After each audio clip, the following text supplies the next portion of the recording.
Selamat pagi anak-anak ibu. Baik, hari ini kita berjumpa lagi di mata pelajaran Pendidikan Agama Katolik dan Budi Pekerti. Baik, hari ini pelajaran kita mengenai tentang Nabi Elia mengajak umat Allah bertobat. Jadi sebelum kita memulai pelajaran kita, mari kita berdoa dalam nama Bapa dan Putra dan Roh Kudus. Amin. Allah Bapa yang kudus, Allah yang bertahta dalam kerajaan surga, kami bersyukur Tuhan buat kasih-Mu dalam hidup kami. Kami akan memulai pelajaran kami Tuhan, semoga pelajaran yang disampaikan dapat diterima oleh peserta didik kami dengan baik. Amin. Dalam nama Bapa dan Putra dan Roh Kudus. Amin. Adapun tujuan pembelajaran kita hari ini yaitu yang pertama, menunjukkan bahwa Allah yang menyelamatkan umatnya. Yang kedua, menunjukkan sikap percaya dan setia kepada Tuhan. Dan yang ketiga yaitu menjelaskan cara Nabi Elia mengajak umat Allah untuk bertobat. Tadi Ibu sudah mengucapkan bahwa materi kita hari ini yaitu tentang Nabi Elia mengajak umat Allah untuk bertobat. Nah, Tuhan menginginkan bahwa Elia ini harus mampu mengajak umat Allah untuk bertobat kepada Dia. Nah, di sini ada dua gambar dapat kita saksikan atau dapat kita simak bahwa dalam gambar itu terdapat Nabi Elia sedang bersama para Nabi Baal di Gunung Karmel. Nah, mereka sedang bersama di Gunung Karmel untuk mempersembahkan korban kepada Tuhan. Mari anak-anak kita makin percaya akan Yesus sebagai pemenuhan nubuat para nabi sehingga bergerak untuk memahami dan bersyukur dengan melakukan pesan para nabi dalam kehidupan kita sehari-hari. Salah satu nabi yang diutus Tuhan adalah Nabi Elia. Iya, Nabi Elia. Allah mengutus Nabi Elia kepada orang Israel agar mereka bertobat dan tidak menyembah dewa Baal. Di sini Tuhan mengutus Nabi Elia itu supaya orang Israel itu bertobat kepada Tuhan dan tidak menyembah dewa Baal. Elia datang menjumpai Raja Israel dan mengajak bangsa Israel untuk bertobat kepada Tuhan. Namun, ajakan Elia tersebut tidak dijalankan oleh orang Israel yang dipimpin oleh Raja Ahab.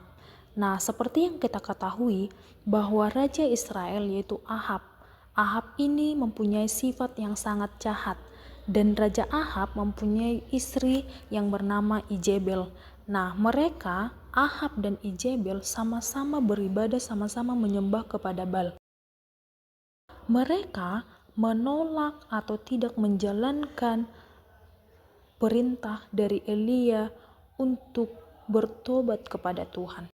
Ketika ajakan Nabi Elia tidak dijalankan atau tidak diterima oleh nabi-nabi Baal, maka Elia menantang nabi-nabi Baal itu untuk membuktikan siapakah Tuhan yang setia. Elia berkata, "Tuhan, siapa yang bisa dipanggil untuk mendatangkan api? Dialah Tuhan yang asli." Nah, Elia mengajak atau menantang nabi-nabi Baal bahwa Tuhan siapa yang bisa mendatangkan api, dialah yang layak disebut sebagai Allah yang setia, Allah yang asli. Dan akhirnya Nabi Baal menerima tantangan dari Nabi Elia. Mereka sangat percaya, sangat yakin bahwa yang mereka sembah akan memberikan api yang membakar persembahan mereka. Nah, setelah itu, meskipun nabi-nabi Baal itu berdoa sepanjang hari tanpa hasil, mereka terus berdoa, tetapi tidak menghasilkan apapun. Sedangkan Elia berdoa kepada Tuhan dengan sungguh-sungguh, dengan percaya, dengan takut akan Tuhan. Ketika ia berdoa, turunlah api dari langit membakar korban serta musbah, menunjukkan kekuasaan bahwa Tuhan yang setia. Tuhan menjawab doa Nabi Elia. Ia munculkan api dari langit dan membakar persembahan itu. Dari kisah ini mengajarkan keteguhan iman, keberanian dalam menghadapi tantangan dan kepercayaan kepada Tuhan. Dalam konteks modern, berhala bisa berupa uang, status, atau teknologi yang kita prioritaskan di atas Tuhan, mengingatkan kita untuk tetap setia pada iman. Nah, dari kalimat ini kita diajarkan untuk semakin meneguhkan iman. Kita jauhkan penyembahan berhala, penyembahan setan, tetapi kita diingatkan untuk tetap setia, untuk tetap beriman kepada Tuhan, Tuhan yang layak, Tuhan yang setia, Tuhan yang ajaib. Dalam kitab suci 1 Raja-Raja 16 ayat 29 sampai 35 dan Raja-Raja 18 ayat 19 bahwa menyembah dewa Baal dipandang oleh Allah sebagai pengingkaran perjanjian yang dibuat di Gunung Sinai antara Allah dan umat Israel. Oleh sebab itu, Allah marah dan memanggil Elia untuk mengingatkan raja dan umat Israel. Nabi Elia adalah seorang nabi Israel yang sangat berani dan kuat dalam menghadapi para nabi Baal dan Raja Ahab. Ia mengajak umatnya untuk bertobat dan kembali kepada Allah setelah mereka menyembah berhala dan dewa Baal selama berabad-abad.